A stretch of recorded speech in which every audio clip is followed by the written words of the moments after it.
Hello and welcome to the first game day of the Lega Pauper Lipsia. My name is Philip and with me is the marvelous Moritz himself. Hello. We love paper magic and we are gonna bring you the game day highlights of our 5 feature matches of day 1. So what you see right now is table 1 of our Lega stage. And we're gonna pilot you through it. So let's jump right into it and see a Harrier Strix developed into something that looks like an elven Farsight. Yeah, so the matchup, Mono Yufei on the left, played by Leon. On the right we have Perdo playing Spy Combo. Which you can probably see from the cards already being played. The Sakura Tribe Elder, you know that card. First match, of course, a really hard match for the Spy combo deck because the Fae just has too much of a tempo going on, can afford to counter all the cheap spells that grant lands. We already it's already being cut, the gameplay, because there's a lot of shuffling and discussion going on, so this is gonna be a faster walkthrough. Phil, maybe you can say a few things about what is happening right here. So first, about the video, we have edited all the videos to cut the shuffling between the games and the sideboarding. And in the first 2 games, we have also cut out all the shuffling, looking for tokens within the games. So what you're gonna see are 2 different versions. Like the first 2 matches are like hardcore cut, and the last 3 are moderately cut. And we would be happy for you to leave feedback to us on YouTube or Telegram, and also check us out on legapauperlipsia.de for any info on that. And so, back on the game, I saw a frightening early Ninja of the Deep Hour that was probably blocked like once by this Steve. But now the fairy side has free reign to jump in with their attackers. But the spy side already has 5 lands, so they're pretty close to comboing, I would say. And so although the board looks dominant, I think Fairies needs to be careful here to not die to the combo, right? I have not seen their hand, if they have like a real counter spell in hand currently, but yeah, we also have the food token already in play. We have the bauble, we have now another creature. I think he snapped that previously to hit in with another ninja, and he's gonna... Ooh, okay, so the Masked Vandal targeted the enchantment creature, which is gonna almost be hit by an exile, but he snapped it back onto his own hand to save it. And as he can just ninjutsu that in with one of the fairy miscreants next turn, that's gonna be no problem. So also on the spy side I see 2 baubles, which I think is tough for spy because they don't need 2, and I'm not even sure if they need 1 in game 1 against fairies. They just want to resolve that spy, and then resolve the dread return is enough, I think. So they had some dead draws, I would say, and now they're gonna go for it. Okay, so we have spy on the stack. The fairy player even needs to read it. What do you make of that, Moritz? It's always good as a combo player if your opponent reads a card, right? So 2 blue mana open. I think if you're gonna counterspell it, you're gonna have to do it now. You could also alternatively counter the dread return, but yeah, if you're already well developed on the board, as you can see, the combo player picks up the cards. That's it. GG for round number 1. For game number 1. And yeah, probably some sideboard options coming in right here. Duress looking through the cards, and yeah, doesn't really find anything worthwhile besides the one enchantment. So this looks like a pretty weak fairy hand actually. They are on a mile to 6. Yes, and they have no enablers, they have no fairies, they have no interaction. But they have an unable to scream to probably stop like the mid-range creatures of the spy deck. So a really suboptimal hand, I would say. Now hardcasting a ninja. And yeah, spy deck is already on 3 lands plus 2 more lands coming in. So they're almost have their setup. Stuff gets tapped down. Sure. We have a block, but also a sack, so the ninja survives. Perdo does not care at all about this ninja, he just cares about his lands. What do you make of this board state? Honestly, I think the fairy hand was terrible. I don't know why he kept that. If you can't develop tempo against this deck, then against the combo deck, then well, you will get comboed. You have 1 counter spell for the spy, but they can surge up.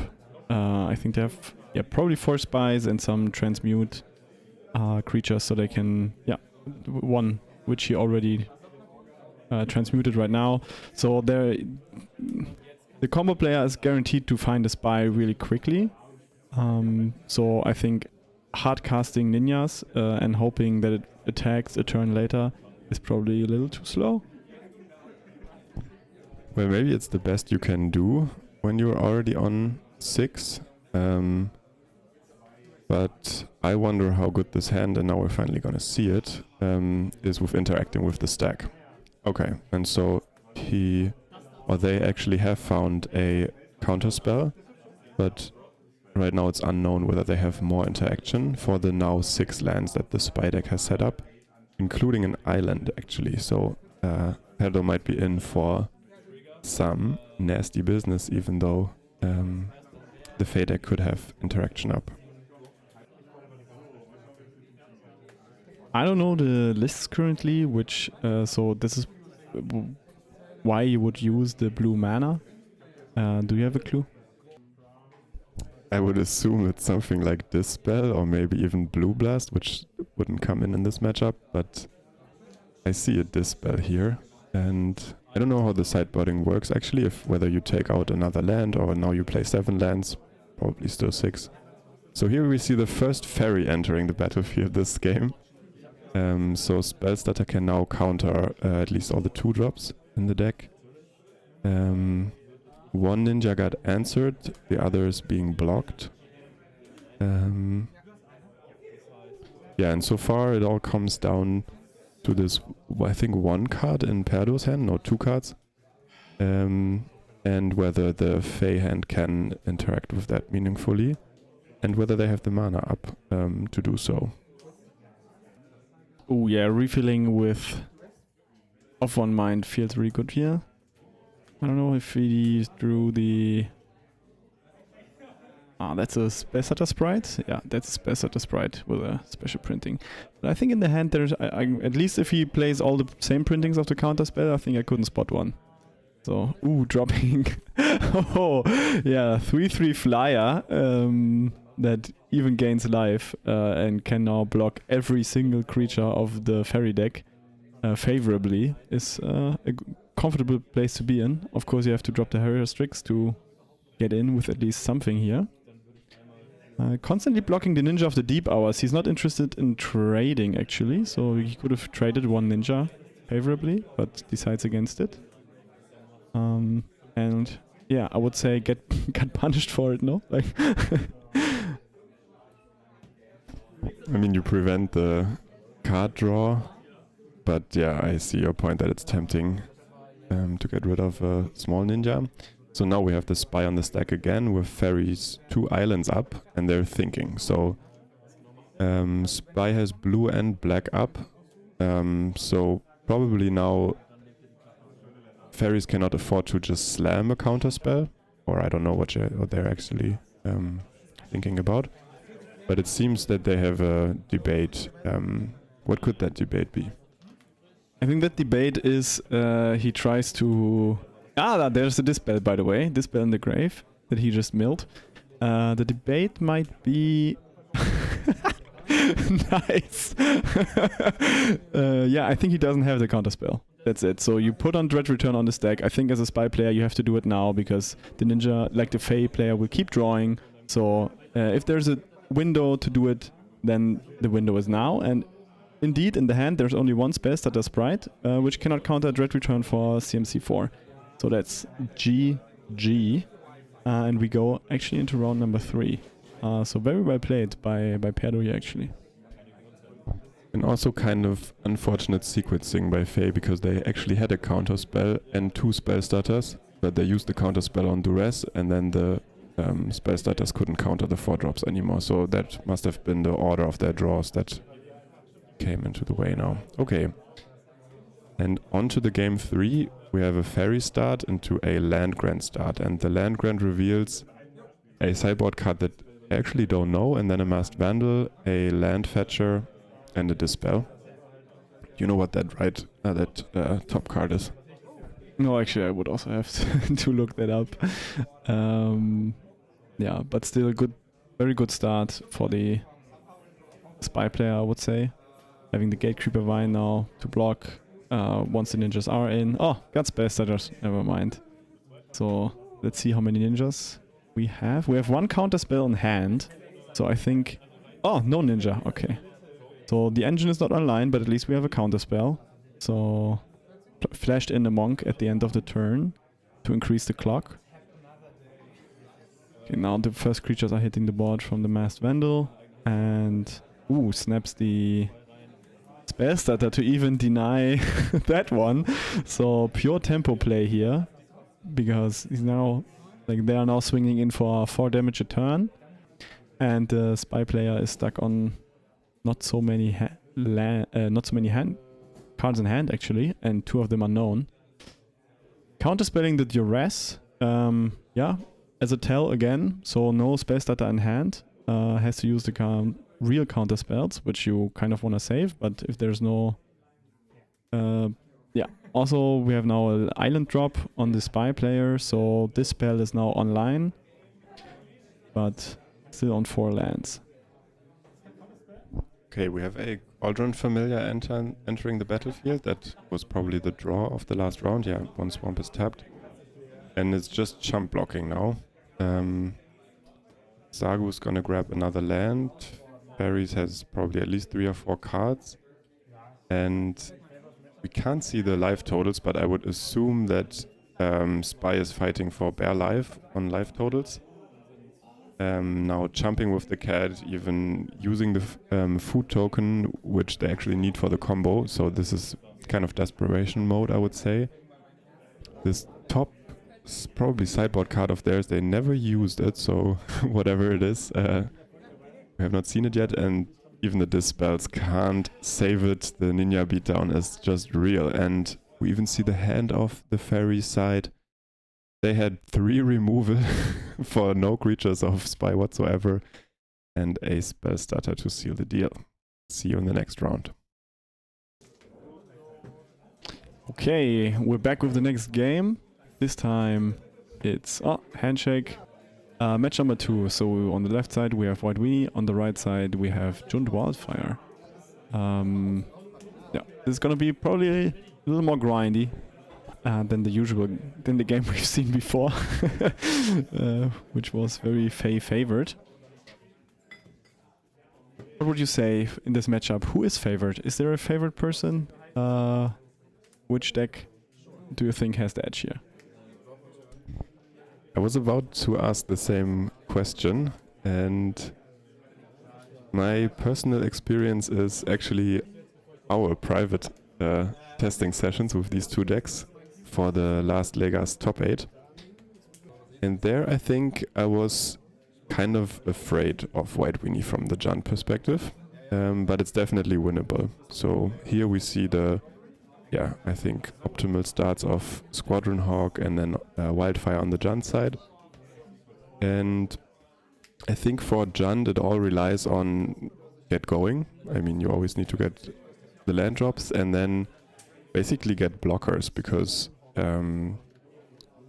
White Weenie is just pumping out so many creatures that Guardian's Pledge pumping everything puts you in a dangerous spot. But then again, all your creatures got reach or flying, and especially if you have Chrysalis, you can put a stop to their attacks. But you're definitely the control, and you need to develop into some nice reaches. I also think that going wide early attacking is quite good. I think Squadron Hawk was it a recent addition? I feel like White Weenies hasn't played that a lot. Maybe that became much better once the Final Fantasy cards came out, with a constant pumping of the enchantment creature. Yeah, Junt doesn't have it. Didn't play a Chrysalis, instead Blood Fountain and a Lembas. So let's see what they can find. Kraken Shaman doesn't get rid of the flyers though, and even pumping in at this board state, 2 of the artifacts must feel really awkward, no? Like you don't really remove that much damage from the board. The Squadron Hawks will survive. I guess you're getting some value out of it, but in the end you're trading the Lambas, which could be 3 life, and the Blood Fountain, which could buy back a relevant creature later on. Okay, so you're really rubbing it into the Junt's face, and it's kind of true though. I think everything the Junt deck can do, like play cast downs on like 1 Hawk, or play Krag to deal with 2 Inspectors that will draw 2 more cards eventually, is kind of suboptimal. But you at least have so much more value that you can kind of afford taking the these suboptimal lines all the time. We see another cast down on a Hawk as I am speaking. It's terrible, but it makes you survive. And what do you think White Weenie can do to not make them survive? I mean, the first step is hope they don't draw a Chrysalis, which they are apparently really successful in, because there hasn't been a Chrysalis hitting the board, so the flyers can at least hit in. I think now from the White Weenie side you need some sort of pump spell probably, maybe even the enchantment creature that pumps the enchantment saga. You can, yeah, White Weenie here cracking a lot of clues, probably digging and searching for answers. Yeah, things like Prismatic Strands are almost pretty dead cards here from this situation on, if you have only flyers. Because they will probably be blocked by Hydra or a Chrysalis, so you're digging for more gas in that sense. Guardian's Pledge could be great here, because there's no board wipe, probably no board wipe, like no breath weapon or something in the main deck anymore from the side of the Junt player. So one Guardian's Pledge and this could really be over. And after we saw Pulse of Marasa return Kraklan Shaman to hand, which can still not deal with the flyers, but at least with the rest. What was that other card that you mentioned for the White Weenie side? You said that the Hawks might be in because of some new wacky tech of White Weenies, maybe? I know of Guardian's Pledge, pumping all creatures +2/+2 instant speed for 3 mana. And now I see... I'll let you introduce you to it. Yeah, that's from Final Fantasy. Like, some White Weenie players now play the summon Chocomog, which is a 3/3 enchantment creature, Saga, I guess, where all 4 modes are that all other creatures get +1/+0 until end of turn. So this is probably one of the hits that you would have liked before the board was flooded with 2 Chrysalis and a Hydra. So this board can be considered stabilized. So now the only options are... Oh, still swinging in though. So maybe there's a pump spell in hand. Or the White Weenie player is interested in pushing in a little damage. Okay, Prismatic Strands on green does get rid of the Hydra damage, at least, so 1 more creature survives, so yeah, getting in for 4 damage, I guess. But now you really want to see any of the removals, so there's still Thraben Charm, maybe one of the pump spells, so another Chrysalis hitting the board. And I think what I can see from the life total blocks is that the that Max, the Junt player, is at 5 life. So although they do have 4 reach blockers and now even a refurb and another 3 life of Lambas, they are still in range of dying to a big swing. So currently all their creatures would need to be blocked. So they have Chrysalis Tron now officially assembled, but it gets answered with Battle Screech. So the count of flyers on the White Weenie side is still higher than the blockers of Junt Wildfire, plus the White Weenie side makes it so that Junt cannot attack. We saw here this like pretty conservative attack with only 1 Chrysalis. So the life total of the Junt deck pays really dividend for White Weenies now, as they're kind of immune to the Junt's attacks. Otherwise, the game would end pretty quickly here. And I think we're entering now the late game, where the question is only going to be, can White Weenie pump it up and close it down? Or can Junt finally stabilize on life or even more blockers? What is your prediction, Moritz? Not so sure. There's still one, I think still maybe 1 Pulse and maybe 1 Crypt Incursion still in deck if they play that main deck. So the Crypt Incursion already blocking, as all the Squadron Hawks have been removed. That would already gain a bunch of life, which would be enough to stabilize. Kinda sad that you had to use the Hydra like that. You always want to do the Hydra on a Chrysalis, so that if you swing, at least all the damage comes through. But of course here I think stabilizing the board, which was much more important. Yeah, but from the at least card advantage perspective, of course, this is now heavily in Junt's favor. So I think even... okay, swinging again with the Chrysalis, which can be chumped. It's not too bad. So 2, 4, 5 creatures right now for the White Weenie player.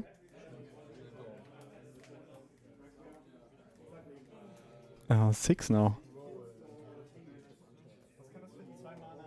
Isn't that a clue?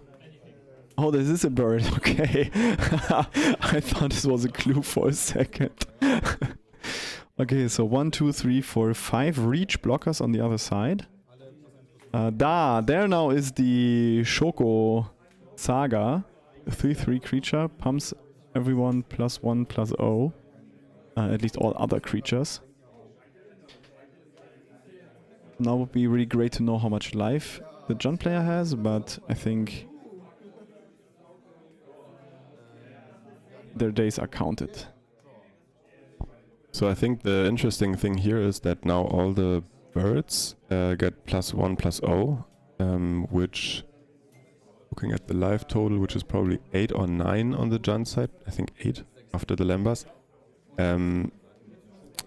Like 4 of these birds connecting is lethal, which changes a lot of the math. But also this Shoko Saga, I think, is a creature permanently, and it's not flying itself, so it's in the range of this Krark. And I have the feeling that Max is aware of this, but this time he didn't even attack himself. So maybe he's not aware of this. He's just holding back blockers, back 6 blockers for the 7 flying creatures. But now we actually see him sack the Eldrazi's. Did I miss something? Are we still before combat? I think we're maybe still before combat. I just think that the main goal of the Junt player right here is find your makeshift munitions. I think this is your number 1 priority right now. Like, you stabilize the board, that's fine. Now I think finding the makeshift is your absolutely number 1 priority. He feeds 3 artifacts into his Kraklan Shaman, so to get rid of the Chocobo. First damage resolves, kills the KCS, and then a prismatic strands. Damn, that was brutal, I would say. I would also say that this play was not on the radar of the Junt. They could have they played around this? Could they have somewhat beaten a even double prismatic strands with this Krark? No, they couldn't, right? Could not put enough damage of the Krark on the stack and make it resolve after several copies of strands. Okay, but it seems they were also not prepared. I get this from them reading the card again. So now they're set back on decreasing this weenie clock. So the plan of reducing the attack to half didn't work. The birds are still 2/1 flyers, and they will be for another 2 turns. And Junt is back to their 6 blockers, but for now it holds. Like, even though White Weenie was at least 1 or 2 attacks to attack in, to swing in, they did not do that. So they are also waiting for better days to come on this. And now they're starting to chump the Chrissies themselves. They're at 7 life, if I see this correctly. So that means these Chrissies were both lethal, and so now the window seems to close for White, right? Or what could happen here?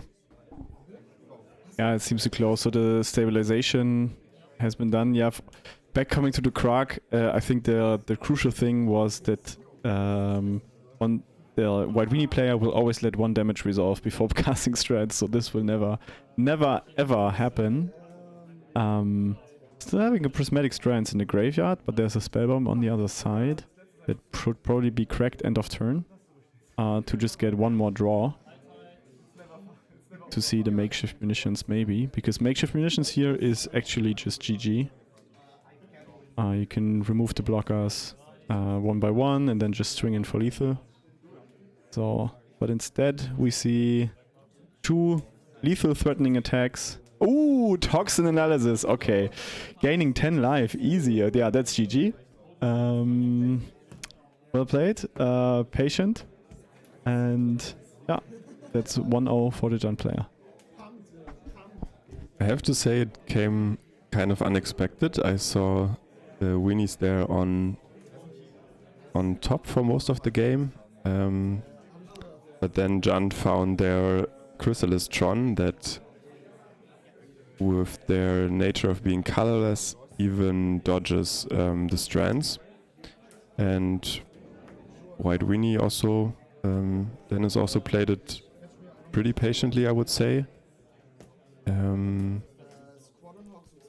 And decisive, but they couldn't find the last opening anymore, so also well played by that side, but I saw no chance for them to get this one. And so now we're back to White Weenies doing White Weenies thing, getting their Squadron Hawk set up. They must have 1 in hand, or otherwise need to discard, so I only fetched for 2 of them. Actually don't know if they have any synergies with Squadron Hawks. There's no way White Weenie can shuffle them back in, right? No, it's, I think, only the list, since they are playing the pump creature that is now also hitting the board. I think this is the only goal of the Squadron Hawk, to fill the board quick and reliably. You can, if you draw 1, you draw all 4. So now they're swinging in for 4 damage a turn right now. And even more juicy, I see a dust to dust in the hand of White Weenies. But Max is correctly playing around that, or luckily playing around that, by not presenting any bridges. I've not seen his hand yet, but there is this regular development of Eco Wellspring fetching 4 colors, and now a Krark with another Krark in hand, and the first Wellspring getting exiled. Existence has been revoked, Yeah. Okay. Probably sacking in the Wellspring into the Crack immediately. Or to at least get some value out of it to clear the board on the other side. Yeah, there are no bridges in hand, I would say. So it's not done on purpose. There's actually, I think, no land in hand right now by the John player. I remember from cutting the video, there was one land bottomed with the mulligan. Yeah, greedy. Greedy. I don't know if the rest really is worth a lot right now. Because the board development in the early turns is mostly creature based. You can get rid of a pump spell or something, or maybe a removal spell, but not more. And you, as a Jund player, definitely want to develop your plan first before disrupting a plan that you cannot disrupt, because the early turns for the Weenies always develop board. So the rest is not really worth keeping in the start hand, I would argue.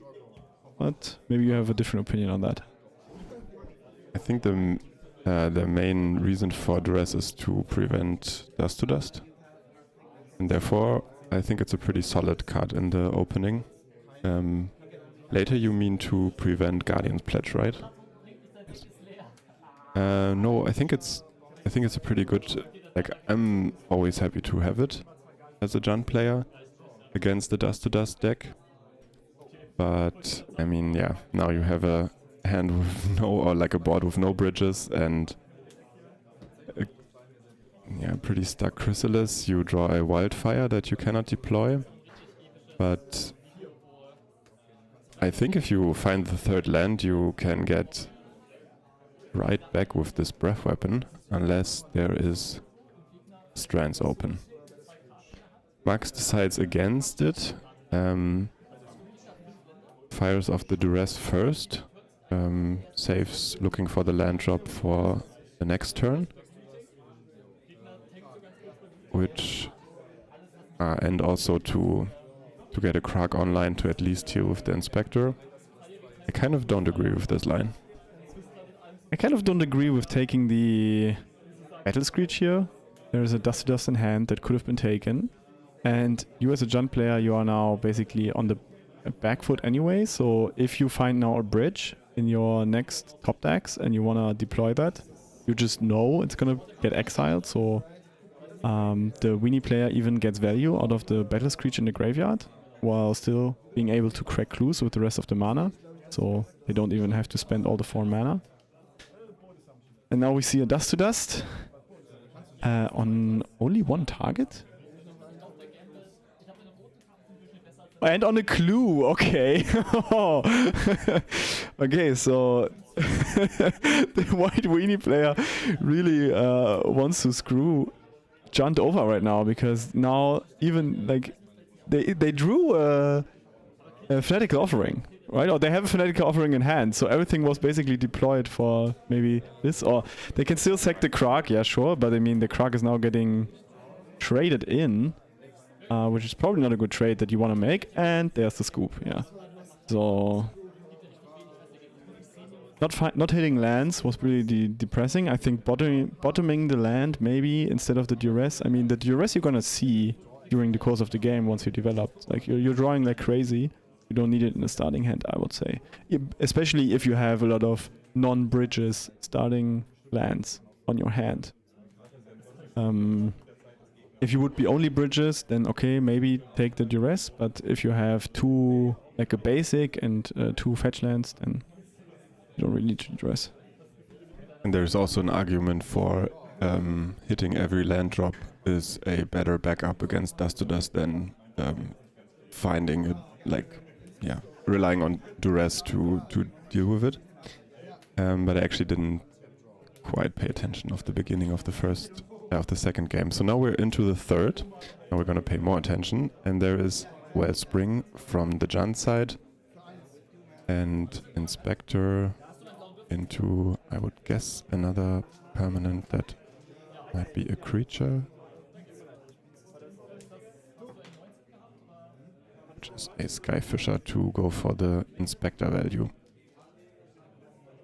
Ooh, insane draw. Junt Wildfire drew the makeshift. Of course, right now it's not worth too much, but having that in hand already, when you know that the enemy is playing Squadron Hawks and playing all the stuff. So developing the mana base, having good answers already in hand, it seems pretty good right now for the Junt player, no? And we see now where Dust to Dust was a pretty bad or dead card in the White Weenies hand. Now it would have been amazing. Like starting on the play, hitting turn 3, 2 black-red sources of the Junt side.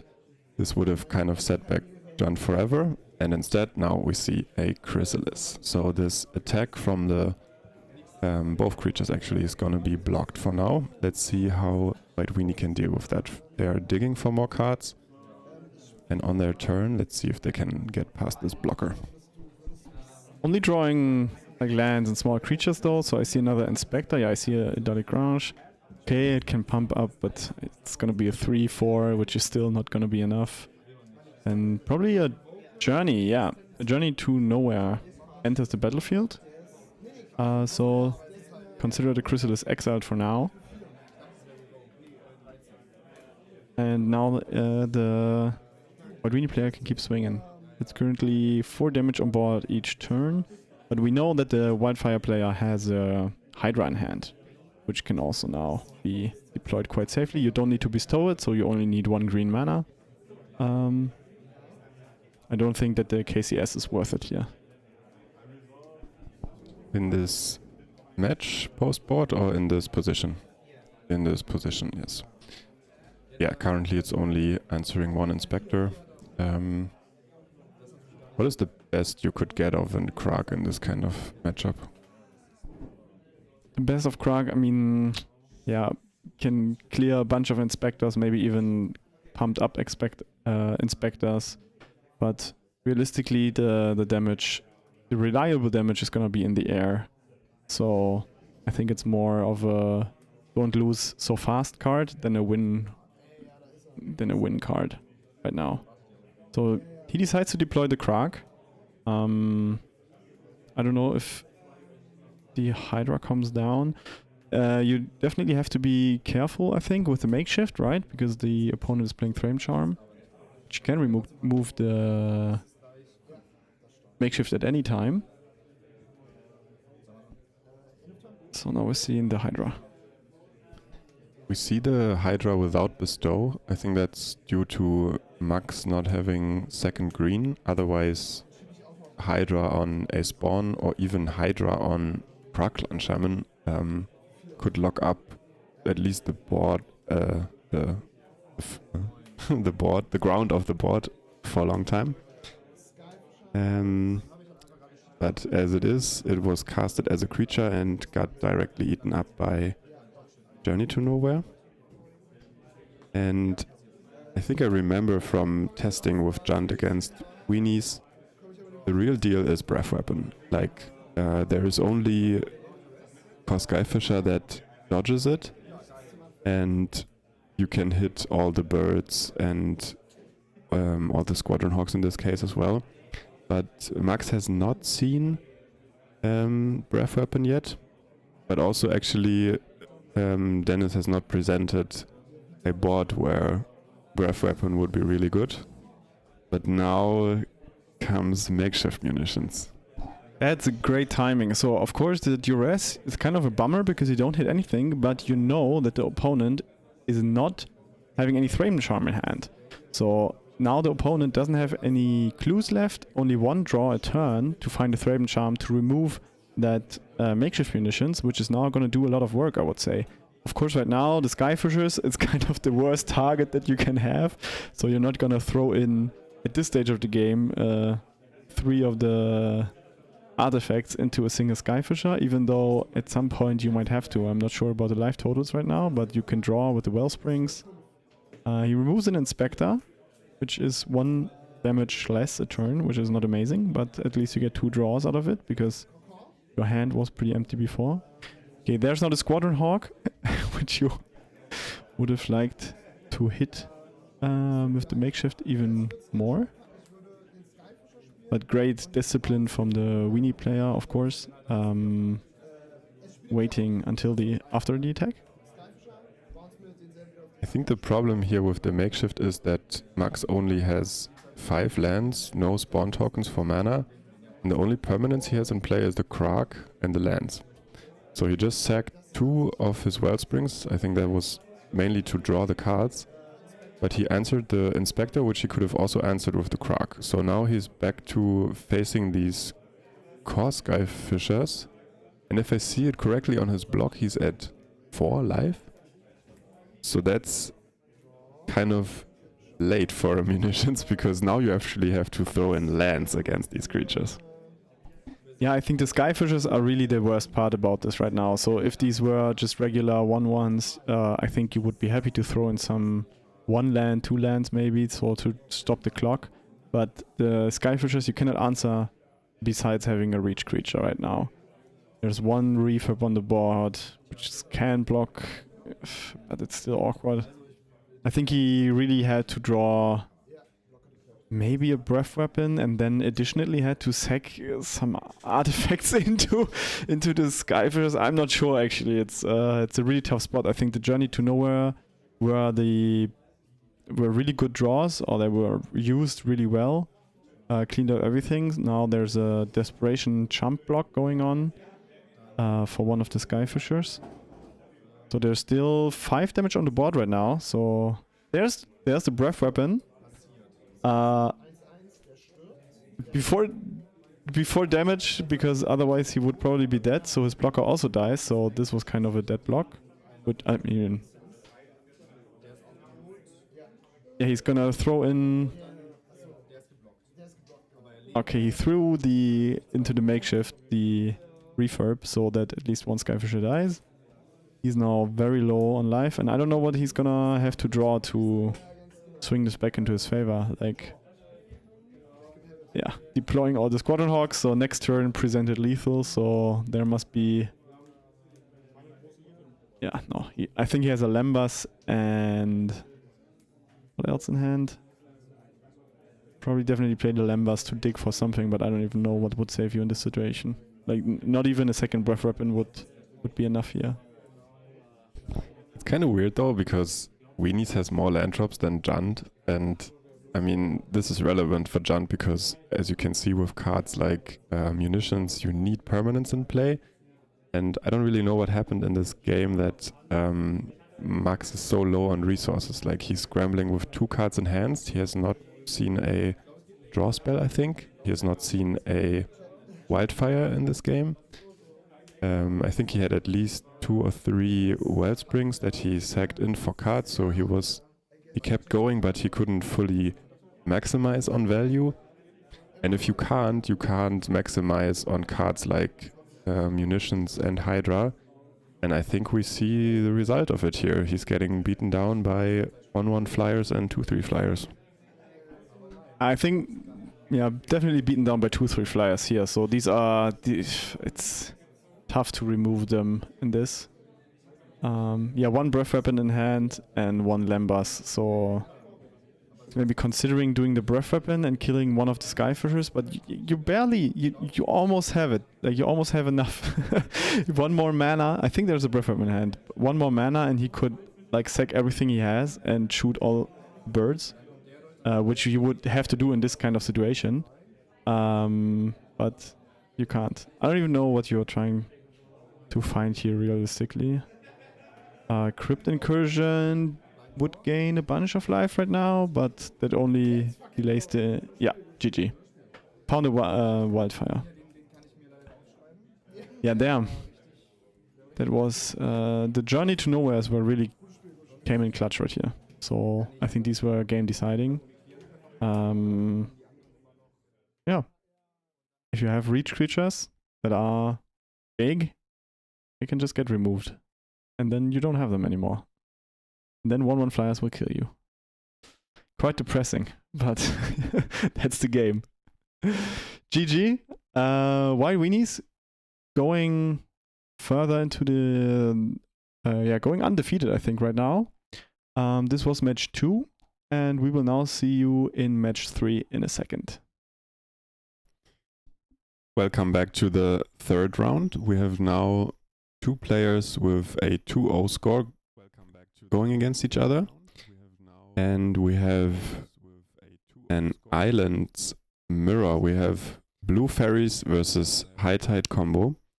And we see Fairy kicking it off with their ideal start of Fairy Seer into Scry 2.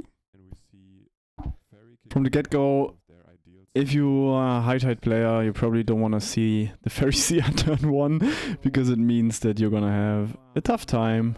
I think people have been titling this like a, I don't know, 25 something, or like a 30-70, 25-75 matchup.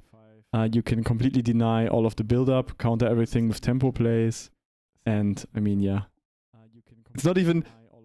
It's hard. And to make it even better, we looked at their deck lists, or we're looking at them currently. I'm not sure about the Fey guides, but this Fey deck is actually running 3 Dispel main. So High Tide, as you all know, is an instant. So we got like, in addition to the maximum setup against High Tide, there's also the maximum setup against High Tide. And well, we have kind of a non-ninja start from Fey so far.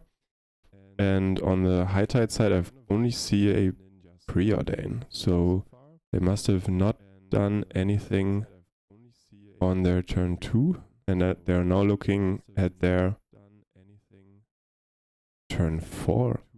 No, turn 3 already. We're in the end step of the U phase 4th turn.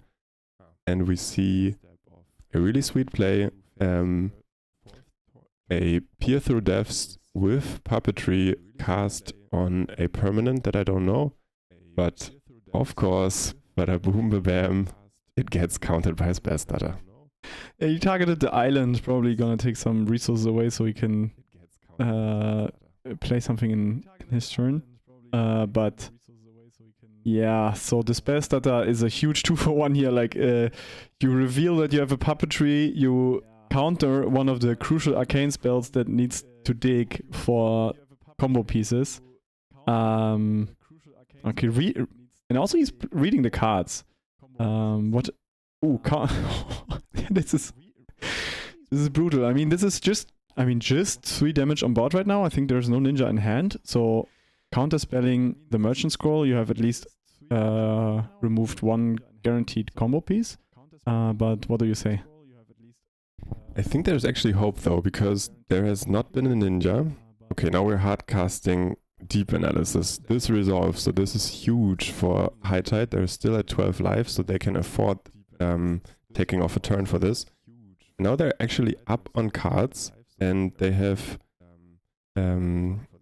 tempted 2 counterspells out of the face hand with only their draw spells. So they have, I can't really see the setup right now, but at least they have not gone down on High Tides, if they have any.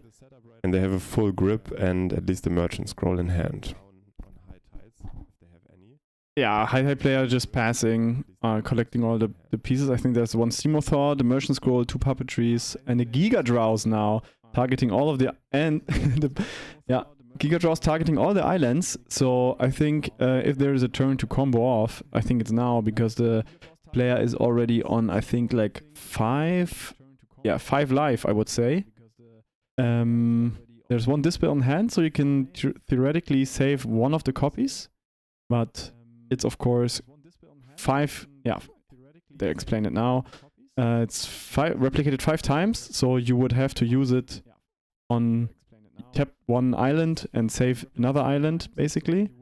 But that was your only chance, so you can fake another Dispel if you have it, or even have it. But yeah, I think the Fey player maybe not being too... Yeah, I mean, he had to read the cards and stuff. They had to read the cards, so not too much practice probably against High Tide. So now we're in the combo turn, and started off with 1 High Tide, and now a bunch of Puppetries. So this is actually a pretty good spot to be in right now, so that you're at least untapping your islands. Brainstorm, putting back the Stream of Thought, you're not gonna need that now. Preordain, yeah, bottoming the Stream of Thought, because you will find that later. You need more, like an Ideas Unbound or another peer here to find more muddling for a peer through depths, casting the peer, keep digging, yeah, taking the Ideas Unbound so you can draw 3 cards, which are hopefully not lands. I think still only the one High Tide has been cast, right? So Islands currently only tap for 2. And we've also just seen a puppetry cast with the other 2 puppetries on Splice, so that is kind of a sign that they're running out of other arcane spells to untap their lands. They need to like burn one of their puppetries. So this is can be read as a sign of a weak combo turn, but now there is another Brainstorm and another Ideas Unbound in their hand, so they're running low on mana though. I think their islands tap for 2 mana currently. They have 1 mana floating, so they have a total of 3 mana to get out of this. And now they burn another puppetry to untap 2 lands. This, I think, goes up 2 mana, so now they're back to 5 mana. Use a Merchant Scroll to get another Arcane, go to 3 mana, cast that. I think the problem here is that they only have 1 High Tide. Yeah, if you had another High Tide early on, this would have been much different, because all the puppetries were there. They're not short on arcane spells, so I think the only problem here was firing off on 1 High Tide. But they had to, so not their fault. Making the land drop for the turn now, so we're digging. Ooh, wow, that's hard. That's hard. That's only good cards basically. Yeah, hidden strings to get it going. I think they might have cast another Tide though, because the count is on 2. I think what they did was take Ideas Unbound and pieces of the puzzle from their pieces of the puzzle to just keep drawing. They must have figured that just taking High Tide and something else couldn't keep them drawing, is I think what happened. And now, as you can see,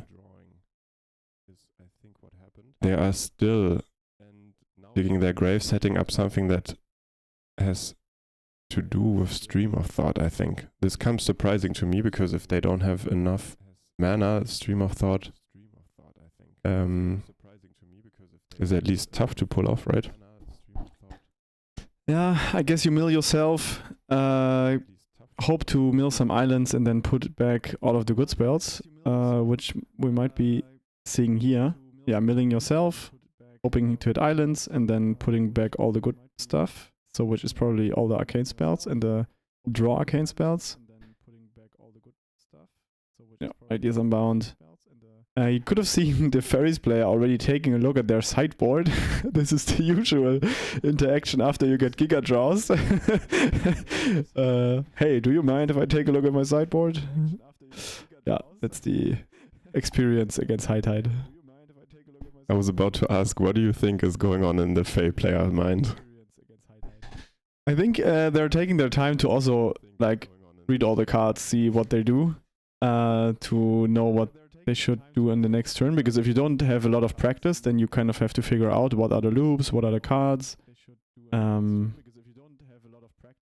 so I think the Ferries player is gathering information right now to what is happening, even, and what is the win condition. How do you generate actually so much mana? Because the Stream of Thought they already seen, so I guess they figured out, okay, you mill me to death, you have a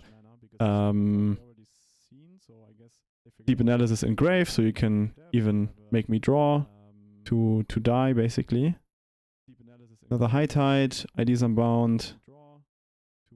So now we are in a spot where the High Tide player has drawn every single card in their deck. Now the fun begins, because now you Stream of Thought and mix the good stuff back into your deck, and exclusively the good stuff. So I think now the High Tide player has to think more. By the way, we've sped this up a lot. So this, I think, I don't know how much speed this is. Is this double speed or something? But okay, the enemies. Did they fizzle or did they scoop? I can't even tell. To me, this is like this whole combo turn was also puzzling because just when I run high tide, I run a list that doesn't rely so much on stream of thought, so I don't really know this stream of thought math too good.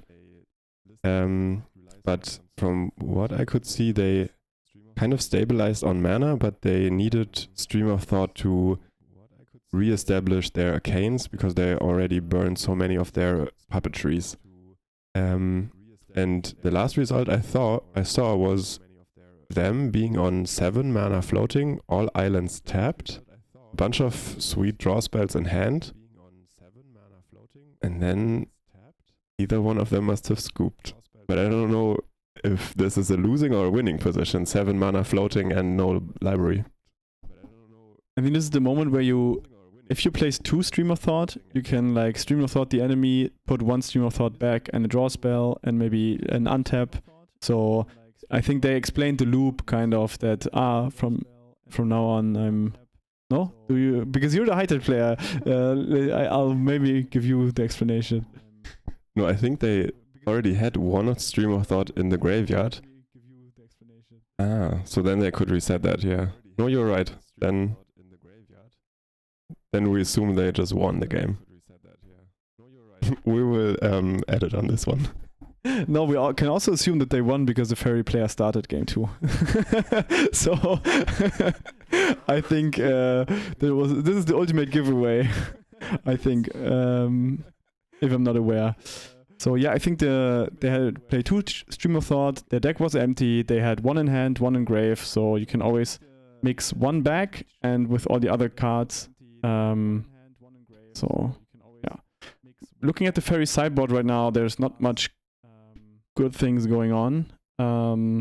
So the Fae player has Annul, Bind the Monster, Blue Blast, Steal Sabotage, and Unable to Scream. So I think there are 0 sideboard options coming into this round from the Fae player. But Fae realistically doesn't have to do any sideboarding in this matchup. Fae just has to develop a clock and then keep the mana open. Ninja would be nice, but as we can see right here again, there's no ninja on the board, which is really unfortunate because 1 ninja of the deep hours is increasing the clock immensely and drawing constantly cards, which would be great to see here. Pieces of the puzzle, kind of a really, really good card that you kind of need to get rid of. If you have more interaction in hand, then you can definitely afford to counter this. If you don't though, then I don't know. Sometimes if the high tide player already has like a bunch of cards and did a bunch of like we see a merchant scroll in the grave and stuff. So if the high tide player got enough time to set up, I don't even know if the pieces are worth countering or if you keep your mana for the first high tide. I think that's kind of a tough decision to make. But if they play pieces, you can expect that the next turn is going to be a combo turn at least.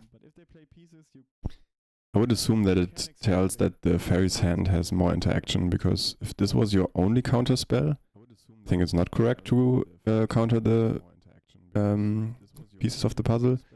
But if you have more, it's high tide's only 2 for 1, and yeah, I mean it tells how good of a target it is. I also have the feeling that the Fae player now, yeah, as you mentioned in game 1, like kind of picked up the lines. They seem to now execute a game plan, whereas in game 1, it seemed that they were not 100% on all of the cards. So we have now the high tide side on 8 life, or 9 if I see correctly. And yeah, although they don't have a ninja, they're humming, and you saw something I didn't see. I'm not fully sure, but I think I saw 3 high tides in the hand of the high tide player, and only good cards basically. So, and the good thing with high tide is that if you're sure that the enemy just has a single counter spell, then you can high tide, then they counter it, you high tide in response so that you keep your island's maximum efficiency, and then you can cast one of the dispels from one of the islands that tap for more mana. But then, yeah, in this position, you can even afford to just let the first high tide be countered, but you're already on 3 life, so you cannot. You're on 3 life, you have to combo now, the next turn, otherwise you lose, or you have with the Giga Draws, you could also get rid of 1 full combat step, which is not really the best use of the card. Searching for an island, because I think there was no land in hand, so this has to be it now. We know 1 Dispel in the Fey player's hand. You always fire that on the first one, because there's no reason to let that thing resolve, even for 1 second. So... Oh, okay, yeah. Damn, okay, so the Fey player let 1 resolve. There's the second one. There's 1 Dispel in hand. I'm not sure what the target will be. Probably the first Arcane spell. But now that they are the 3rd high tide, so islands tap for a lot of mana right now. So if you can hit now maybe the first Arcane with some splicing, that is now the target that you would like to hit. But the Fey player seems to yield through the turn.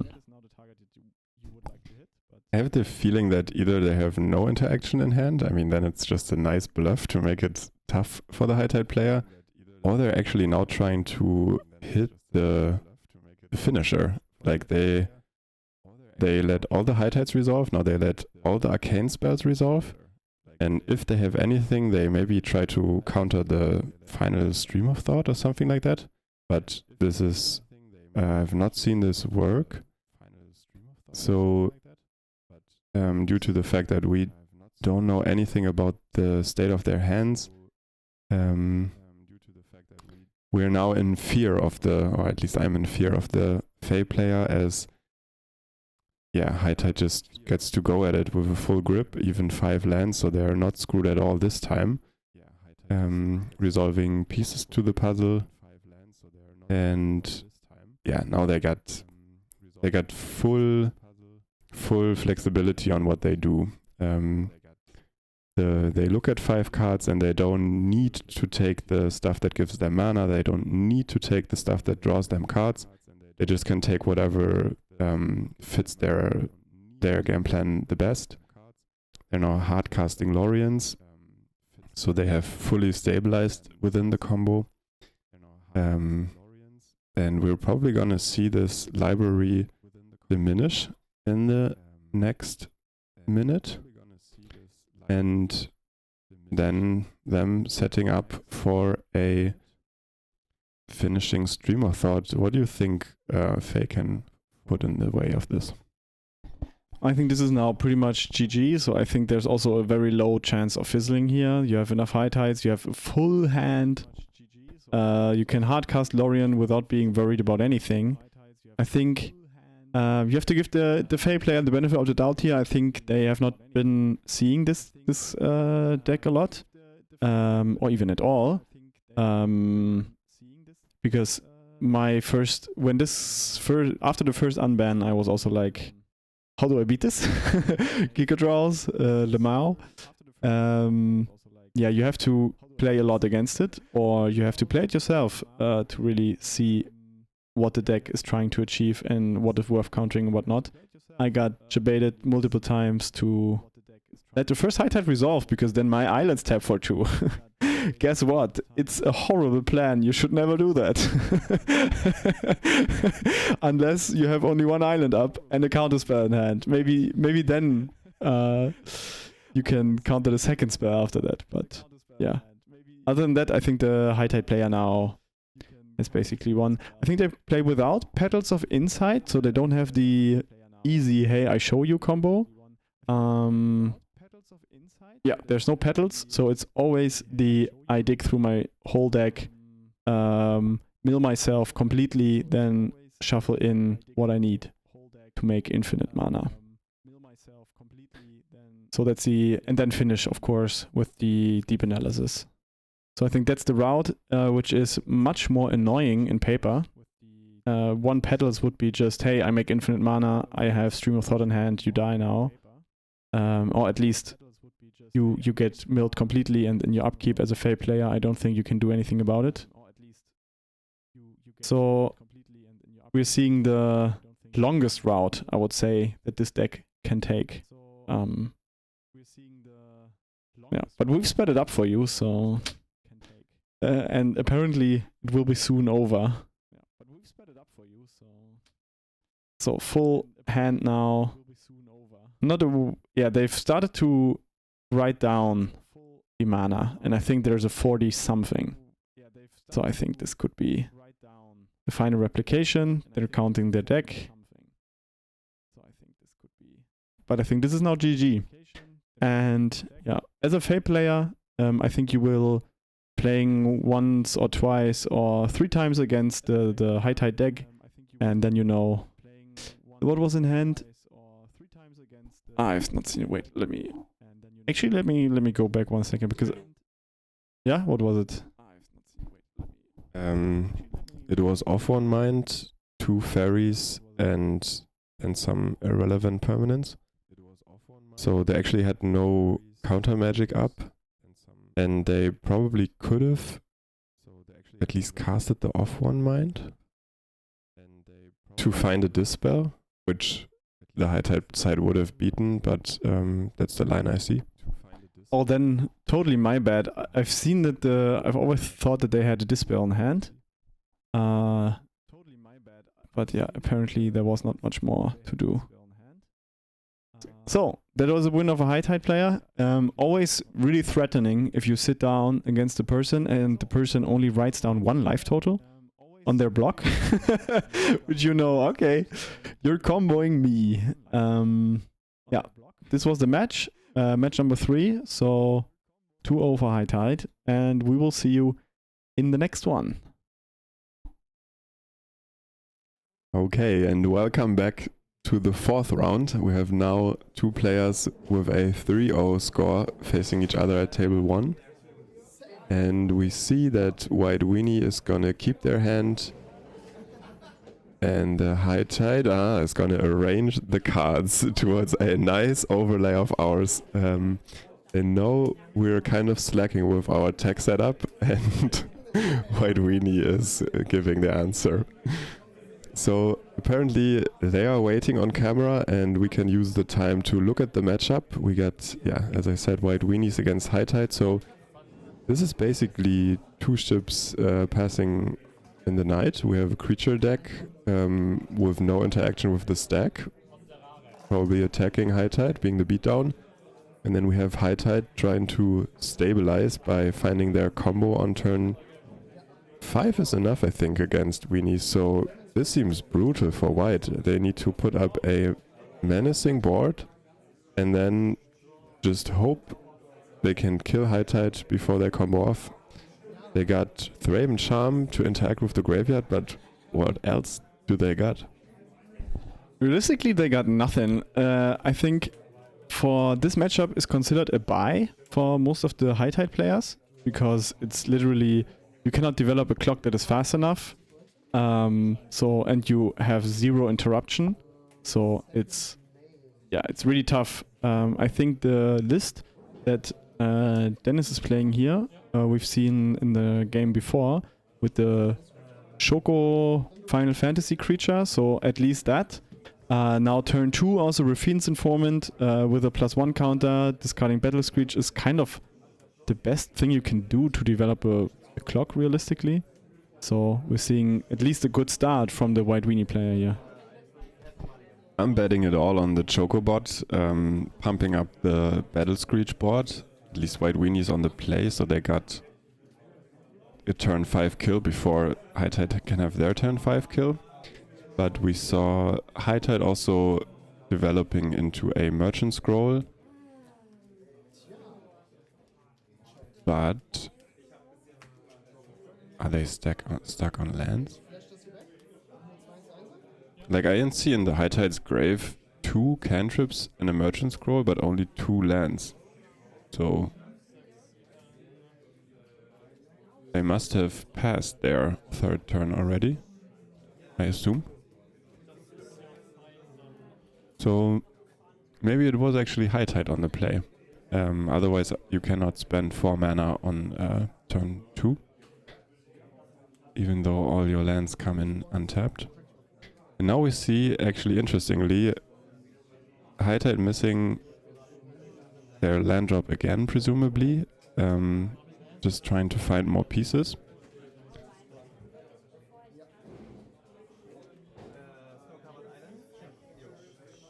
Funnily enough, this is how you win as White Weenie. You just land screw the high tide player, because high tide is on 2 islands, which is by far not enough. We have a fully developed board right here for White Weenies with 4 mana, so that's easily one of the creature, like one of the sagas, or even the Guardian's Pledge.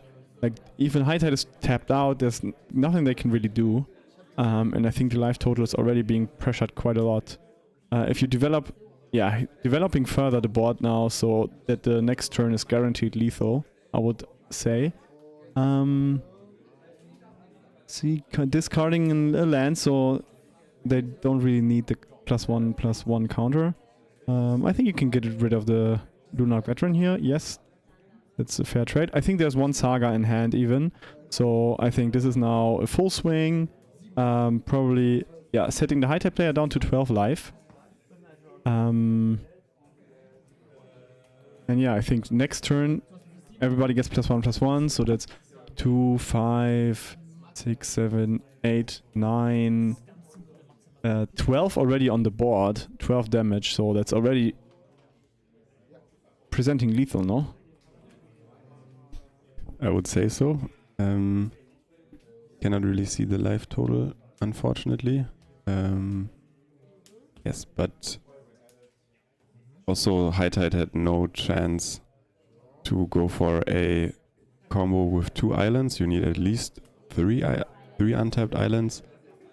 So they have to hope they survive this, and they see it when the Choco is on the stack that they will be beaten down to 0 life. And we go on with a lead of the Weenies deck in the bye matchup against high tide. What do you make of that? Honestly, that's crazy. I think, yeah, you can only win by screwing the high tide player over, but you cannot really screw the high tide player over, so the high tide player has to screw themselves over. And this is what happened here.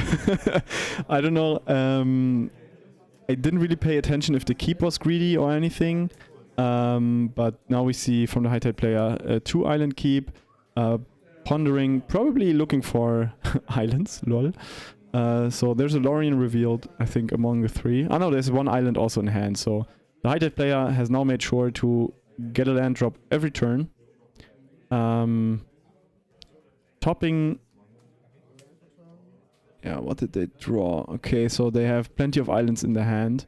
So a little slow, but they have the pieces of the puzzle, so they can find their stuff really well. Oh, that is devastating. Okay, so the Weenie player now found the flag bearer, and the flag bearer has to be targeted. Like if the enemy is playing a spell that can target the flag bearer, it has to target the flag bearer.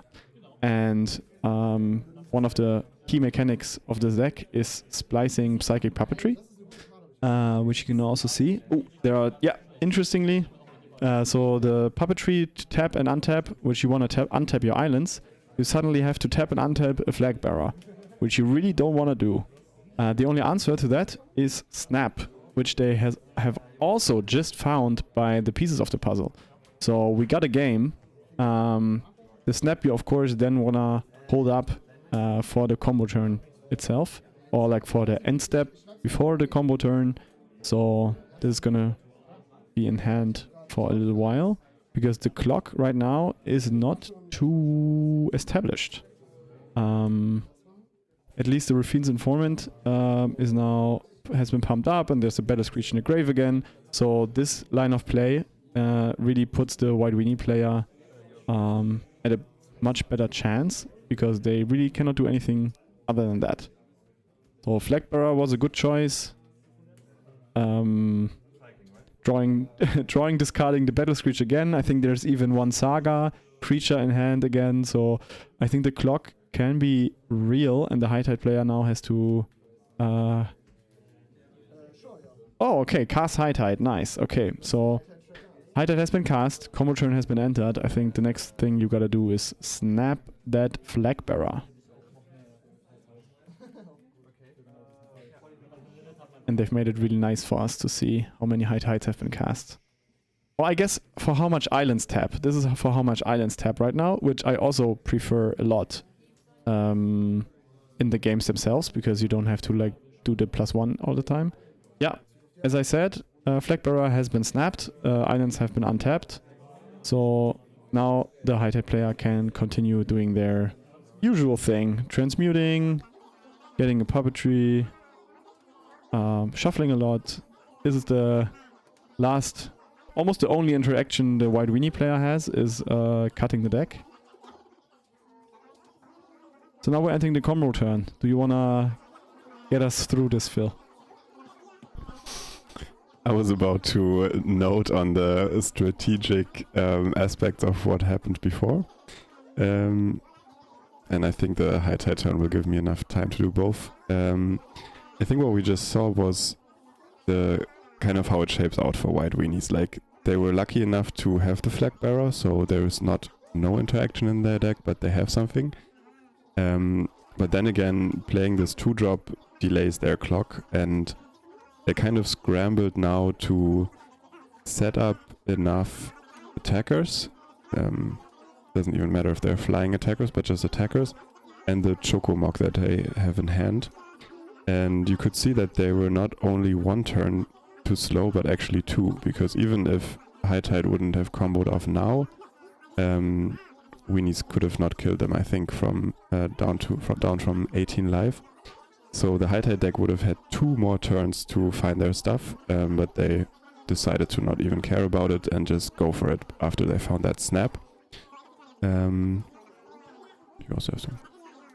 Yeah, I just realized that I completely misread how you're gonna play snap in this game. You're of course never gonna snap at the end step, except for when there's maybe 2, but snap is now freely untapping your islands. So of course you're first doing the high tide, and then you're snapping the flag bearer, so it even nets you mana, which is crazy. And we can now see that the high tide player has found the Petals of Insight, which is the easy combo. You just explain, hey, I have cast these many high tides, my island tap for this much mana, and I net 1 or 2 or whatever, how many mana for each iteration of Lotus, of Petals of Insight. Yeah, so that's 1-1. Yeah, and I think that in a matchup against a creature deck where the creature deck cannot sacrifice their own cards, Snap is almost like a strict upgrade to Hidden Strings. So if you run Hidden Strings anyways, you can just swap them and add the text of bounce a creature to it, and then both of them untap 2 of your lands. And I think this was probably the boarding of high tide. They were aware of the interaction with flag bearer, and I mean, now we get to see white weenie against this menace of a deck, at least on the play again. And I think that if they just rely on their clock, then they need to set something up there that kills possibly by turn 5. And even then they give high tide at turn 4, which is pretty menacing already. And maybe they can squeeze in a standard bearer that does not get answered by a snap. And then I think they can really put the needle in the wheel of the high tide and give them more time to kill them. Yeah, I think that's not a saying, but we can just pretend that it is. So white weenie, of course, trying to develop the board as ASAP, discarding the Squadron Hawk because that is just a 1/1 for 2 mana, which is really bad. But it upgrades your Raffine's Informant. But also, probably then you don't have anything, like at least you don't have a Battle Screech in hand because you always want to discard that. Yeah, so high tide being in a kind of comfortable spot here. I haven't seen that they have... they had 1 more island. Now, do they have one more island in hand is the question, because as we have figured out, if you're land screwed, yeah, they have one more island. They have pier, island, they have a bunch of stuff already. I'm just not sure if they have a high tide. Yeah, but a preordain, one more land drop, I think a pieces. Yeah, they don't have a high tide now yet, but they will surely find one, yeah, with the pieces of the puzzle. And they have even a puppetry. Oh, it's really hard. Like, you almost every card you want from that. And instead of the merchant scroll, you can just take the cards that you would pick up with the merchant scroll, which is much easier. Costs you much less mana. So, probably now move to this card, I think. There's one card too much in hand. I think he's thinking about this, whether or not he wants to discard the island or the stream of thought. I think he has to see if he boarded out one stream of thought, maybe. Because if you have just one, you don't want to present that to a deck that plays Thrame Charm in the grave. Okay, goes for it. Discards the stream of thought. If you have a Thrame Charm, I would fire it off right now.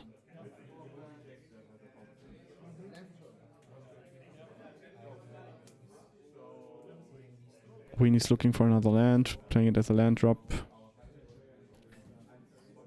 Yeah, and looking at their deck list, it turns out they only have one Stream of Thought, one Petals, and two Flood of Recollection. So they can actually use this Flood in their hand to make it a second high tide in their combo turn, because they have another Flood of Recollection in their deck to pick up that Stream of Thought later on. But this, as Moritz mentioned, only works out if this graveyard stays in place as it is, and it actually opens up a avenue of interaction that Dennis would otherwise never had, and that is actually winning the game or locking the game with a Thrame Charm that can exile the graveyard. Now, I'm not sure if I saw a Thrame Charm flashing there, but probably Dennis is waiting for the Flood of Recollection to be cast, targeting the Stream of Thought. Yeah, there's a Thrame Charm in hand, so with 2 mana.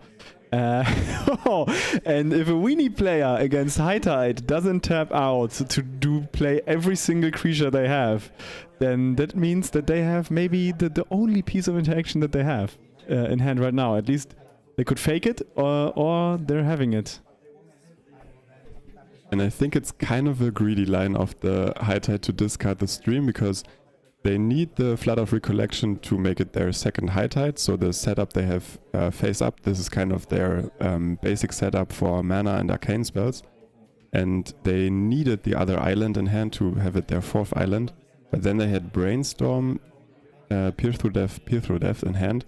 And they could have actually discarded one of them instead of this stream. But instead, they might know something that we don't from this comfortable position of looking back at everything. And yeah, they went for the risk of exposing themselves to a Thrame Charm, but they probably saw it necessary, and let's see what happens next. I don't know if it's necessary. I think the clock is not too established right now, but I mean, that's 1, 2, 3. Oh, yeah, okay, that's 6 damage a turn. That is quite established. You could have discarded the Preordain maybe if you already have a lot of pieces in hand. But then again, I think the High Tide player here was just like, hey, if you have it, you have it. If you don't, I just, yeah, can more consistently combo. Like, if you don't have it, I just get rid of my worst card right now in the hand. And I can pick it up at a later time. So... okay, now we're seeing tapping, and now it's the exile. Oh, okay, yeah, yes. Okay, High Tide player wanted to, of course, target the planes, because to deny any possibility of an instant speed Thrame Charm while doing the Flood of Recollection, and then is now, of course, smelling that they now have to pull the trigger.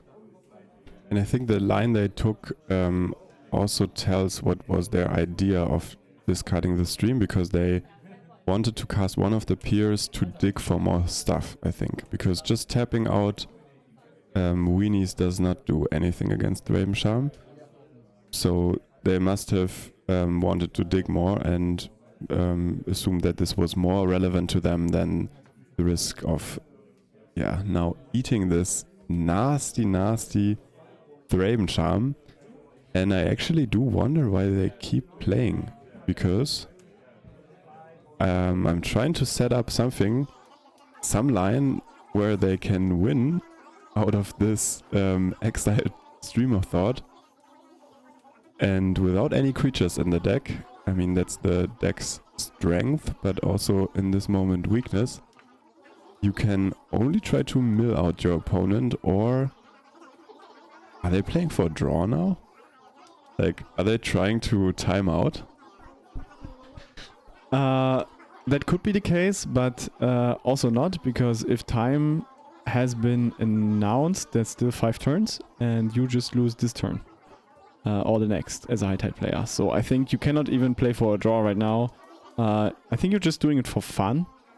I think you're just, as a high tide player, you're just doing it because, hey, what if I had a second Stream of Thought, you know? They're just probably in their mind, they were like, I'm gonna act like this one Petals of Insight is gonna be my second Stream of Thought, and then I see if I would have been able to combo. But yeah, because we have their deck list here right now, they don't have a second Stream of Thought, so they cannot win. They can have infinite mana, they can Giga Drowse, replicate a million times for one turn, but yeah, they cannot win. So I think the only realistically reason is to make the white Weenie player sweat right now. Because as a white Weenie player, you're afraid. Like, this is the combo turn, you've gotten rid of one, you have gotten rid of one Stream of Thought, but you have also seen game 1, the Petals of Insight, so you know there's the easy loop, and if you have a Petals, that means oftentimes that people play just one Stream of Thought, because, I mean, it's not a given rule, but you usually have two of those pieces that you need to, I don't know, for the real combo finish, which is either 2 Stream of Thoughts or 1 of Stream of Thought, 1 Petals. What do you have to say? I think as the white Weenie player, you're just sitting there being like, guess I lost.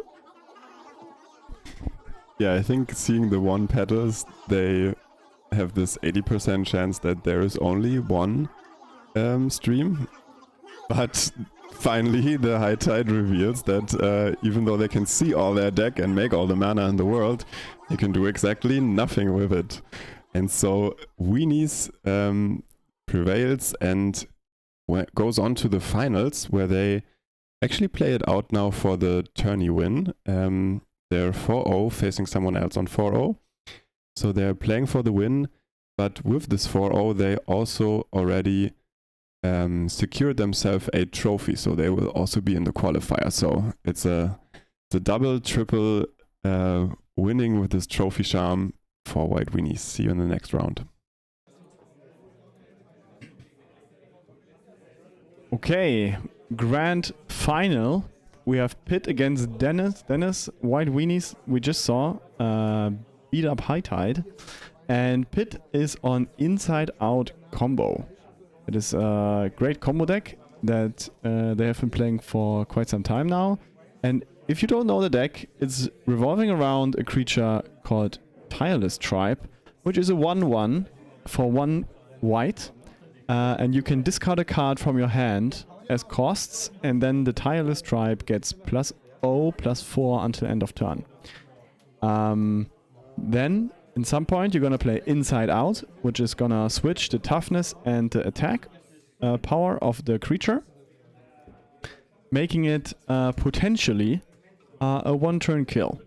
That is the whole combo. So you're assembling a lot of cards in your hand. You have Preordain, you have Ponders, you have Deep Analysis, you even play Squadron Hawk, so you can fill up your hand. And then, when the time is right, you're gonna attack with the Tireless Tribe, play Inside Out, and discard a lot of your hand cards to basically have a lethal kill in one attack. And there are a bunch of cards around it, so there are a bunch of lands, for example, Escape Tunnel can make a creature unblockable with power 2 or less. There's Wedding Invitation, which is an artifact which can make some creature unblockable. There's a bunch of protection spells. So you can see the Tireless Tribe being dropped down. 1 mana, 1/1. And the only removal that White Weenies plays main deck is probably Thraben Charm and potentially Journey. I'm not fully sure if they play Journey. Let me have a look. But other than that, yeah, no Journey. There is, however, Prismatic Strands, which could come in clutch because this is a creature-based combo deck that needs to deal combat damage. And if you Prismatic Strands for white, then I think this creature deals exactly 0 damage. So it's not as easy for the inside-out combo deck, I would say, because there's a lot of blockers, so you need to find your unblockable. Then you cannot really trade with the White Weenie creatures because you need your combo piece intact. And then there's Prismatic Strands, which is already in Grave, as we can see here, right? Is it Prismatic Strands? I think so. Yeah, so if you're leaving out open 1 white creature to flashback that, then you're already in a good spot. The only thing that Inside Out combo then has is Dispel and Circular Logic. So they play a bunch of counter spells. They have blue mana. And I think the only thing you can then do is Dispel the Prismatic Strands or Circular Logic the Prismatic Strands, which is basically a Madness counter spell. And that's basically the deck tag. I think post-board you have Flaring Pain as the combo player, but we are pre-board right now. We've played the Squadron Hawk, so we've searched a bunch of birds that we can discard later on, and the White Weenie player is already developing the board. Yeah, so that's currently both of them building up what they are trying to achieve during the game. Thank you for the extended deck tag, Moritz. I think we have already seen in play some of the principles that you just mentioned. For example, Dennis on his turn 2 put up Raffine's Informant as a blocker plus Prismatic Strands as backup. So this early sneaky attack you with the tribe and discard like 6 or 7 cards haha moment was already prevented by Dennis. And another one also very important. Pitt already remarked the tokens that Dennis is playing because those are the tokens that Pitt actually designed. So Dennis already used the chance to grab it as a Lega promo and put it into his deck. But I think Moritz is pointing towards something that's happening in the game. It's interesting. So Pitt just pondered and found potentially a Dispel, but they decide to shuffle. So they think right now that they do not need the Dispel for the Prismatic Strands, which is really interesting. So it either means that they have some sort of counter magic already in hand, or that they not plan on comboing soon. I also had the feeling that Pitt is setting up for a kind of a mid-range game, for now at least. I think they know that they won't die to White Weenies so quickly. They can put stuff in the way and dance around. And they brainstormed into a Hawk. This is already not the max value line, but they are spending their turns casting fair spells, reshaping their hand. And I would have the feeling that they will be waiting at least 2 turns more to go for it. And yeah, apparently a Dispel they, at least for the moment, didn't see as relevant. Maybe they already have enough interaction later on anyways. Yeah, I mean, everything that we're saying right now, Pitt is sitting there and Pitt knows this deck inside out, haha. So yeah, he probably has all the intel, and we haven't played it as much. So I think there's always the issue of a Thraben Charm. because Thraben Charm also removes your creature, and then suddenly your creature is summoning sick and you cannot combo. There's an escape. Oh, okay. We are in the combo turn now. We are in the combo turn. Inside out on the creature. Escape tunneling the creature. It is now unblockable. And toughness and power has been switched. So now we are attacking in. There has been no card discarded at the moment, so it's still a 1/1. 1/1 unblockable creature. There are enough cards in hand, you only need 5. Because 5 times 4 is 20, and that's usually lethal. And there are more than 5 cards in their hand. Casting Inside Out. No, he's discarding right now. Yeah, he's discarding probably 5 cards, because 5 cards is lethal. Thinking about the Dispel for a second, they must have another counter, because otherwise you just Prismatic Strands for white, and there's now the Circular Logic, yes, which is a Madness counter spell. And on top they Thraben Charm, which is fair because it's a 1 toughness creature. So for 2 answers, and that is GG. As an Inside Out combo, you had 2 counter spells, and you knew you're gonna use one for the Prismatic Strands, but that the Thraben Charm was also up.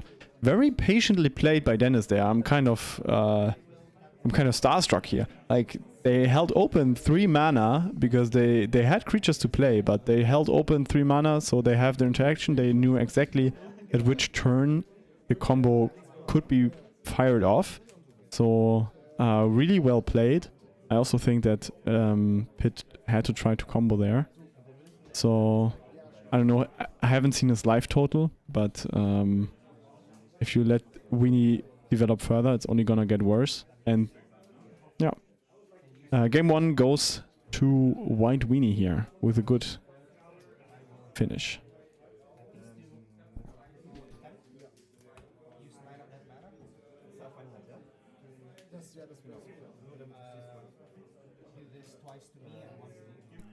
Okay, and we move on to the second game, where I think we could establish that Dennis knows what they're doing.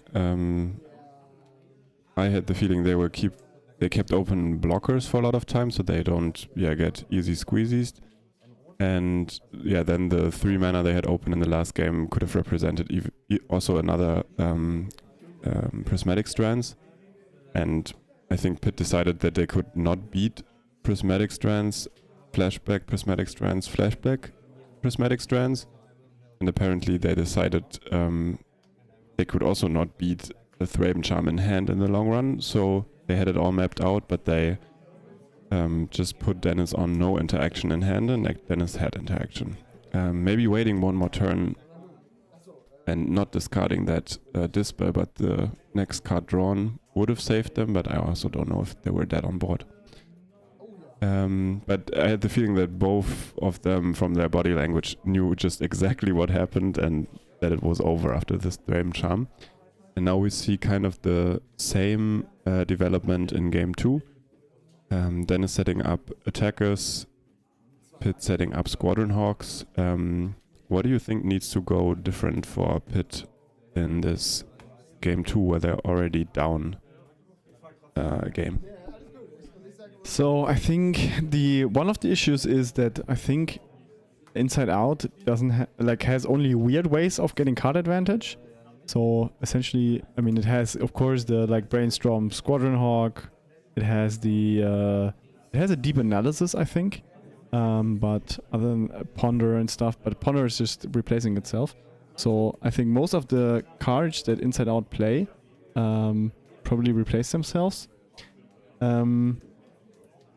There's also other weird tech. Let's see about the sideboards. Probably Dennis is gonna bring this Journey to Nowhere, probably to have proactive removal of the Tireless tribe. And other than that, I don't think there's much going on. I don't know if you bring the Relic or anything, but I think the Thraben Charm and Prismatic Strands, both a 4-off, is already a pretty decent plan. And as we can see, Dennis has also Thraben Charm already in hand. having some inspectors on board. Not the best clock. It's a 1-2. It makes a clue. Casting the prismatic strands probably only to get it in graveyard realistically, because there's an escape tunnel on the other side. And the tireless tribe. So the prismatic strands in the grave, probably spending the mana only to get it into the grave, right? Yes, and I like the line a lot because kind of tells that either Dennis has no other interaction, or at least they want 0 mana interaction open as well, as they can. I just showed us that they have a Thraben Charm as well. And yeah, I remember this line because I also ran a Prismatic Strands deck on that day, and I think also in round 2 I had one of these situations where just casting the spell on empty puts you up on tempo, and that's what you need. And now, yeah, again, Dennis has set up their 2 interaction open with the 2 planes open, and I mean their clock is not menacing at all, but at least they got a good layer of protection. You think this will hold in this game? So one thing that is definitely a good thing is that you hold your 2 mana open for the Thraben Charm, and then you have always mana to crack a clue. So you have still 3 clues, so 3 draws essentially, but you're only down to 2 cards in hand right now as the White Weenie player. So I think something like a Shokomog would be great, something that like puts on a little more reliable pressure on the board, because those Thraben Inspectors really aren't putting on a lot of show. And there is the Shokomog. You of course need more lands because you need to keep open your Thraben Charm, so you also desperately need to hit your land drops. So best case would be of course land drop, 2 drop, and then next turn land drop Shokomog or something, but yeah, it's kind of... the clock is not really there right now. I'm also wondering about the sideboarding options. Like I already mentioned, the Inside Out combo could play... actually has a mountain in the sideboard and a Flaring Pain. So this would... and Flaring Pain is great in 2 ways, because you can just discard it to pump your creature and then cast it as a flashback. But we see right now... Pit resolving Impulse to dig for more cards. The escape tunnel is already in play, so as a White Weenie player I would be kind of scared.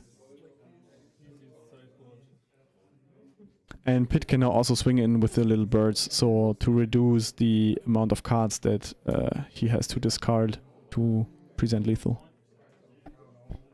And I think Pit is in a nice position here, as they are kind of taxing Dennis' mana. I mean, Dennis can at least use the clues to use the mana they had open, but as they're missing now land drops for at least 2 turns in a row, they can't just develop their board, because they kind of know that if Pit goes for the combo, this 1 Prismatic Strands in the grave won't save them, so they always have to keep open 2 mana that they would love to spend on playing more creatures. And yeah, they actually missed the 4th land drop again, so they're completely stuck now at being able to only play 1-drop creatures. They at least got the clues, but Pit is like, by just forcing the combo, he's taking 2 mana off of Dennis's turn all the time, and now he's already going for it. Casting Inside Out on the tribe, cracking the escape tunnel to make it unblockable. And now we have Dennis 3 mana with at least this Thraben Charm in hand. I don't know if there's another 1 mana interaction possible from Dennis' side. And the Prismatic open with the 1 Inspector. And Pit is going for Brainstorm here, so he's not going for Brainstorm, he's of course discarding the Brainstorm, excuse me. And it seems like the couple of damage that they got in from the Hawks will now be enough for them to discard only 4 cards, and now they get 3 more interaction open. A Dispel answers the Prismatic Strands. And now Dennis, realizing that his strands in hand might have actually saved them if they just kept open 1 more untapped white creature, but they don't. So they have to rely on this one Raven Charm, and it's not enough. So yeah, the threat of the combo of pits just keeping Dennis in place all over the game. Wow, that was a pretty interesting game, because I think the White Weenies player there got really mana screwed, and without that, this probably would have looked a little different, because having another 2 answers in hand and the Prismatic Strands also, if their clock was a little better, then they could have maybe afforded to hold back 2 creatures, like 2 Thraben Inspectors, because they are cheap anyways, and they do not swing for much. And then they could have double Prismatic Stranded, which would have definitely been, which would have won them the game. But being mana screwed here, not finding good drops, not being able to develop the board, always taxing the mana open, that was really, really hard to see. And I think you can tell that Dennis' deck is actually capable of beating the combo, or at least they have the tools. Like you saw in the last game, that there are several of interaction cards that were quite decisive, and that Pit would have need to play through all of them, some of them costing even 0 mana. So it's really just a question whether they can get this layer of protection of themselves up, and also squeeze in some early creatures, as currently they have passed the turn on 2 mana, so they have no 2-drop creature. And let's see if they can float the board this time. I'm not fully sure if they don't have a 2-drop. I don't know if I have seen like a Skyfisher in hand maybe, but maybe they also just want to draw more because they don't have a lot of answers in hand right now. We're not sure. They have the clue open, which they are probably going to crack at the end step. We do see an idyllic Grange, or however that is pronounced, in the hand, I think. So that is, but that currently comes in tapped. So you really wanna dig for untapped lands to develop your board further. We see Pit now assembling more of his hand. I haven't looked through his deck as he has searched for his land, whether or not he is playing the Flaring Pain, but I can't imagine that he's not boarding in the Flaring Pain. But other than that, they're also not searching for the Mountain, if they have it, with the Ash Barrens. So I don't know which way this goes. But I think I would side in the Flaring Pain. But maybe they decided that, hey, this is a matchup that if they have like multiple Prismatic Strands, then it is how it is. But they technically have it in their sideboard. We know that. So there's the Skyfisher, which I was pretty sure they also had one turn before. But not 100%. They now bounced the Inspector, played the Inspector, got another clue. Another Brainstorm from the inside out. So there's no creature on board right now for inside out. So there's not even a threat of lethal right now, because I think there's no card right now in the board of the inside out combo that gives haste.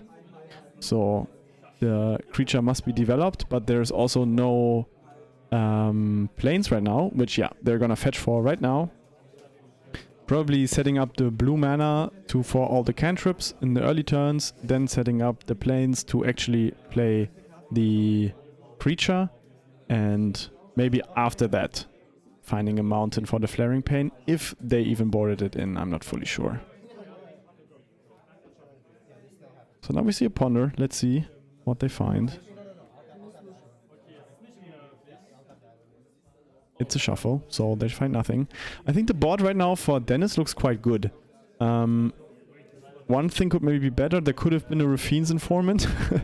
That would be even better. Let's just hope that they don't miss their land drops. If they have an idyllic range in hand, then they can buff up their flyer, so it at least attacks for 3 every turn. And it's definitely not blocked by... I also saw a Squadron Hawk in Dennis' hand, and I wonder whether they want to find a Prismatic Strands first, so they discard it to hand size. So unlike the last game where they had to cast the strands early, they can get it into the grave this way. But I'm a bit worried about Dennis actually, because to me this board does not look very threatening for a turn 4. Yeah, you're right. The board doesn't look so... I mean, it looked well before when there was no Tireless Tribe on on the board, but now that there is, suddenly this clock is not so threatening anymore, because the enemy has a clock of maybe 1 turn. But here we see that Dennis sided in the Journey to Nowheres, of course, to be proactively defending, and this is much less mana taxing than keeping all your instant speed answers open all the time. What do you think why they did not cast this Squadron Hawk this turn? Maybe they're digging for actual threats with a clue. But I mean, the Squadron Hawks at least remove the Squadron Hawks from the deck. But I imagine like right here, when the enemy doesn't have a Tireless Tribe on board and has no way to give haste, then now dropping like this enchantment creature, the Choco, like... this would be huge, basically, because it would buff up the things right now, and for the next turn is also a 3/3 for attack. So I'm thinking that they are searching right now for a faster clock, basically, for a faster clock or for more answers for the combo. I think they found the Prismatic Strands, which is always great, and they have a Thraben Charm in hand, I think. So. A lot of answers, they just need to find more creatures for the clock. They're discussing probably the artworks on the Squadron Hawks. I'm not so sure. Which one is your favorite, Phil? Definitely the one on Pitt's side, and I'm also mesmerized by this Squadron Hawk mirror match without even core gates being involved. But yeah, on my part it would be the one on Pitt's for sure. So finally, Dennis found his 3 more Hawks, and he's now up to 7 cards in hand, so he can't like nicely discard the strands. But there is still no tribe on Pitt's side, so actually Dennis could go for more creatures here, and I still wonder why he's not. Like, what is there in hand that would keep you from developing the board when there is no immediate threat of getting killed by the tribe? I'm also not sure if other Tireless Tribe lists play some sort of haste giver or something, but I wouldn't think that even with this few mana, I wouldn't say that there is anything. There's like... so I don't know why you wouldn't just play to the board right now if you can afford it, but I'm pretty sure Dennis will Prismatic Strands end of turn here. Again, keeping the 3 mana open, so they can get rid of that, put it into the graveyard, and then hold back the Thraben Inspector, because it's only hitting for 1 anyways. Maybe even the Squadron Hawk, doesn't really matter. But I think now having the 0 mana interaction open is really good, but yeah, as long as there's no Tireless Tribe on the board, I wouldn't worry so much. I wouldn't be at all worried to leave mana open when there's no Tireless Tribe on the board. I mean, I would be worried about giving the tribe deck more time. Oh, and also Dennis did not cast the strands. So this open mana must be for some reason. Like, he could have at least cast 1 Squadron Hawk. I don't think there's too much else his deck can do with a Squadron Hawk in hand. And now we finally got the Chocomoco robot that also Pitt needs to read. It's this beautiful kind of full art artwork. I'm already a fan, and it's pretty fancy that it's a saga that is already a creature. That it's a as a new one, and I would assume that Pitt has no interaction with this 3/3 creature in his deck. So this is gonna pump Dennis's team for the next 4 turns even, like this turn and the next 3. And it's also, importantly, gonna be an untapped white creature for Prismatic Strands. And they trade 2 Hawks in the combat. And finally, Dennis is starting to pile up some damage. Unfortunately, we cannot see the life total, but I would assume that from the hits he took from the Skyfisher before, Pitt should be around like 10 life now. What do you think? Yeah, it does look like that. I think also the Korf Skyfisher hits for 3 every turn. Now the enchantment creature, like the Chocomorg, does it's pretty okay, yeah. Finds a Tireless Tribe, so at least presenting potentially lethal next turn, but Dennis has all the answers. I'm not sure why they're not tapping out at the end step. Probably to double cast it once it's the important turn. So now it's all about leaving... Yeah, if you're leaving 5 mana... okay. Proactively finding another journey. Pitt has to counter this because he has to win in the next turn. Yeah, of course, Dennis cannot pay the cost, so I think it's 1 more for each card in the graveyard. They would have to pay 1 mana. So it's countered. So attackers are being declared. Very bold to attack with everything here. So that's 3, 7, 8, 9 probably. 9 damage on the board. Which is... I'm not fully sure if this is lethal right now. I think they're also discussing if it's lethal right now. Let's see what Pitt has still in hand. So he might actually have to block with a Tireless Tribe, which is a situation that you don't want to be in. But they discard the Prismatic Strands as an additional cost and tap it to prevent damage from white, which is crazy. This is a... Okay, so they live to see another day. And Dennis now realizing, oh, okay. And all only, I think, because Pitt didn't realize that the Saga gives itself +1/+0. Otherwise, he would have not made this block, I think. Yeah, I'm not... Okay, now it's time for combo. So, draw card. Dennis still very comfortable here. Has strands has double strands open. Pitt currently on 2 blue mana, so that is at maximum 2 counterspells. 1 Dispel and a Circular Logic maybe, but yeah, of course, unblockable. Swings in. So I think this is now going to be the first Prismatic Strands for white. Of course, that's going to get dispelled. And now we have another dispel. Okay, so let's see. How many cards does Pitt still have? 1, 2, 3, and 4. And this, what you see right now, is a card that he can buy back, which is crazy. This is Whiteout. You can sack a snow-covered land, return it to your hand, and then he discards it again. So he had basically 5 cards that he could discard, and he's very happy because that came in clutch. Yeah, handshake. That is 1-1, and we will now go into the last and final game of this awesome match. I think this was already the final match. So I think this game establishes Pitt as the winner.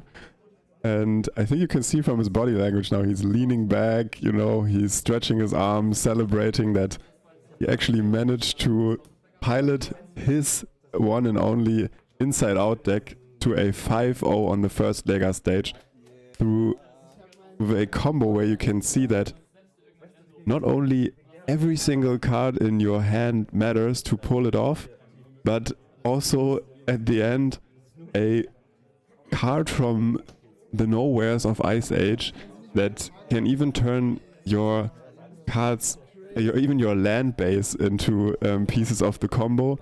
And punch through a double prismatic strands.